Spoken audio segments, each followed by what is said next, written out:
오늘 저희가 이제 살펴볼 부분은 어깨 관절이 어떤 뼈들로 이루어졌는지, 또 어깨 이 뼈들이 어떻게 이제 골절이 이루어지는지 좀 알아보도록 하겠습니다. 저는 저 원주 세브란스 기독병원 정형외과에서 근무하고 있는 김두섭 교수라고 합니다.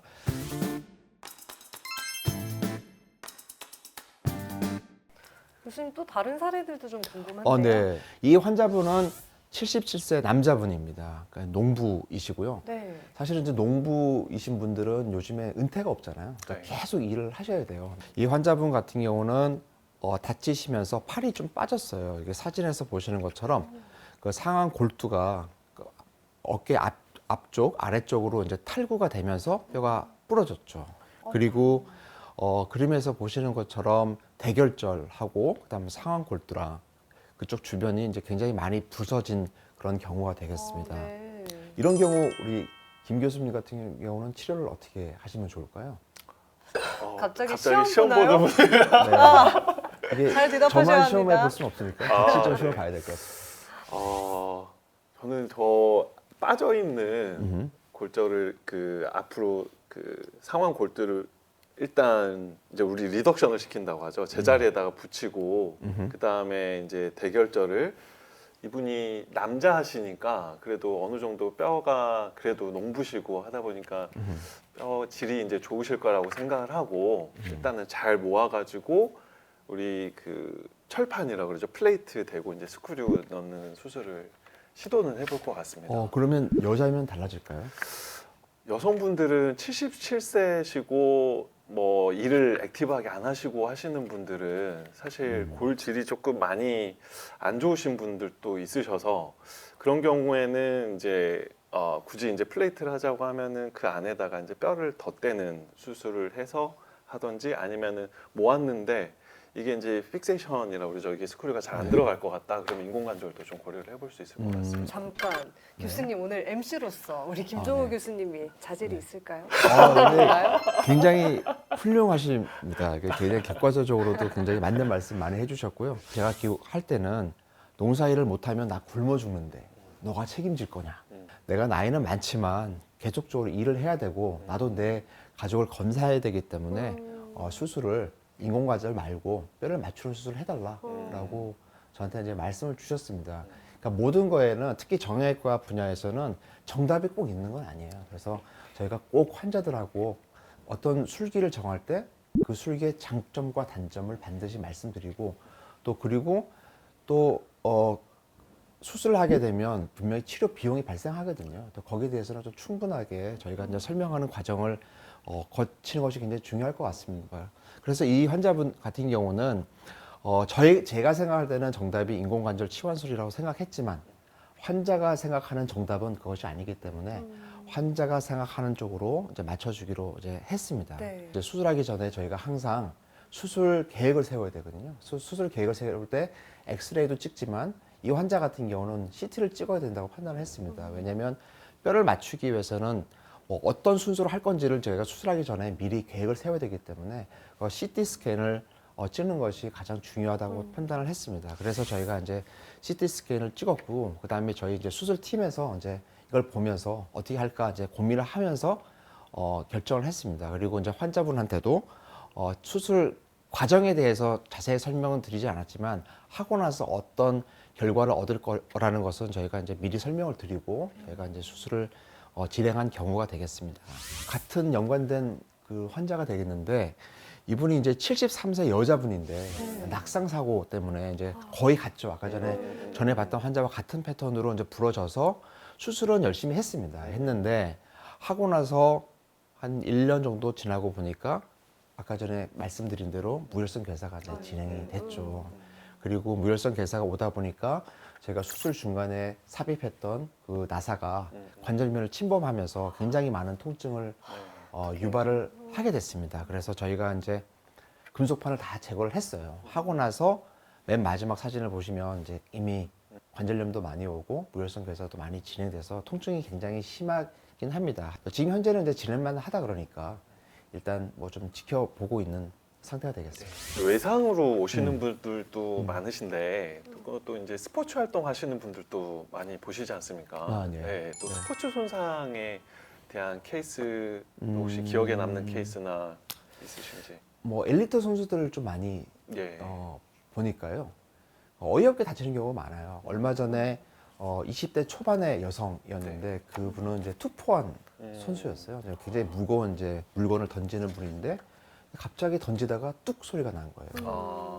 근데 봤더니 이게 상완골 간부가 이게 아. 부러지신 거죠. 이렇게 던지다가 갑자기. 갑작스러운 회전력이 가해지면서 어. 부러지는 경우가 있었고요. 그다음에 뭐 스포츠 과정에서는 굉장히 많이 다칩니다. 교수님 이렇게 이제 다치시는 분들 음. 평상시에 이렇게 조금 골절이 발생하지 않도록 네. 또 예방할 수 있는 방법이라든지 그런 음. 것들도 조금 설명해 주시면 좋을 것 같습니다.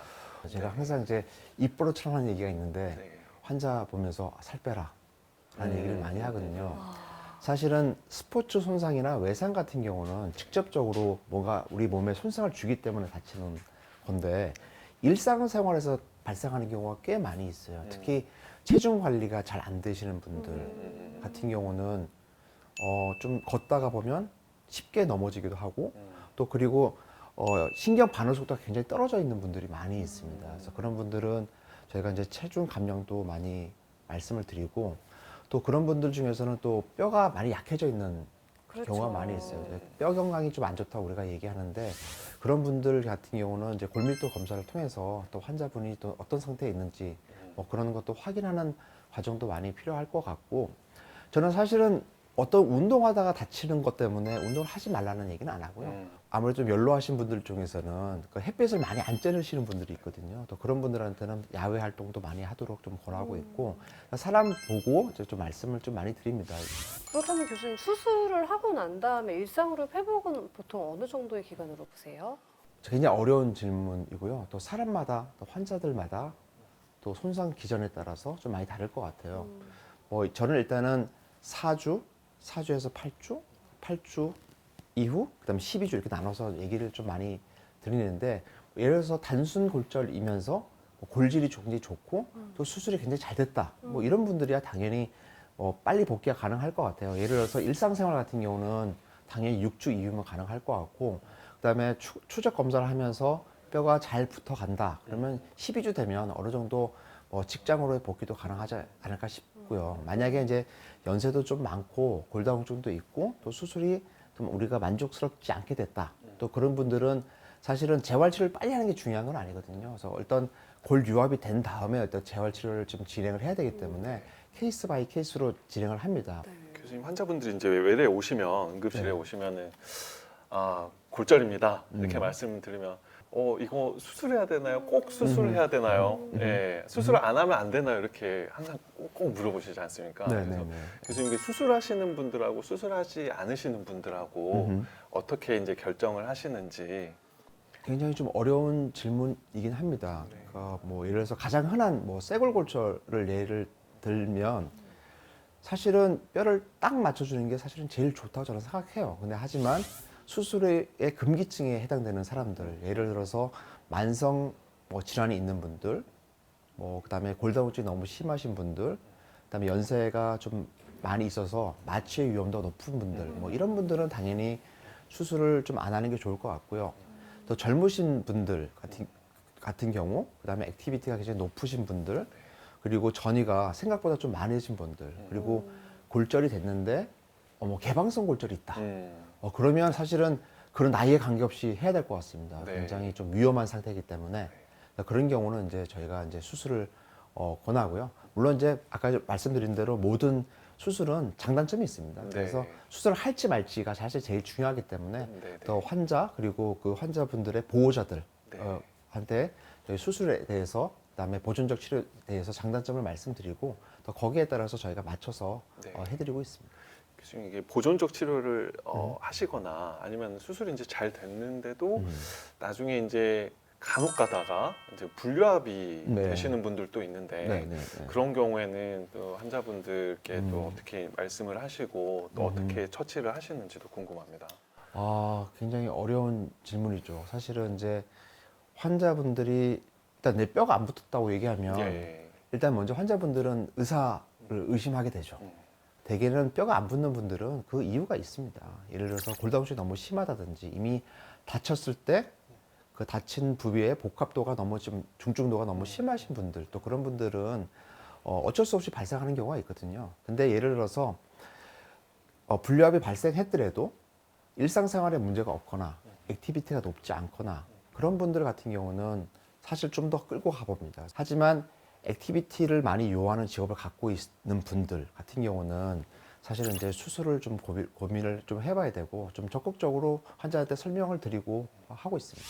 네, 교수님 끝으로 우리 이제 골절 환자분들이 더 많이 생기지 않으시도록 하시고 싶은 말씀 있으시면 좀 부탁드리겠습니다. 예방이 제일 중요할 것 같고 사실 이제 예방을 하는 것은 평상시에 어떤 생활 습관을 가지냐가 사실 굉장히 중요해요. 그 뼈가 같은 외상이어도 어떤 분들은 다치고 어떤 분들은 안 다치고 이런 분들이 있거든요. 그것이 다 평상시에 본인의 건강 상태에서 달라지기 때문에 본인들의 기저질환을 잘 관리하는 것이 굉장히 중요하게 되겠고, 그리고 평상시에 운동을 제가 항상 말씀드리지만 운동을 굉장히 많이 하는 게 좋겠다. 그리고 신경 반응 속도를 올리는 운동을 많이 하고 또 근력 운동도 많이 하는 게 굉장히 중요하다. 아무래도 근력이 있으면 예방할 수 있는 그런 골절이 많거든요. 그래서 맞습니다. 근력 운동을 평상시에 열심히 하는 것이 굉장히 중요하다라고 운동을 강조하고 싶습니다. 네, 오늘 교수님 좋은 말씀 감사드립니다. 어깨 너머 토크쇼 어깨 걱정 노모.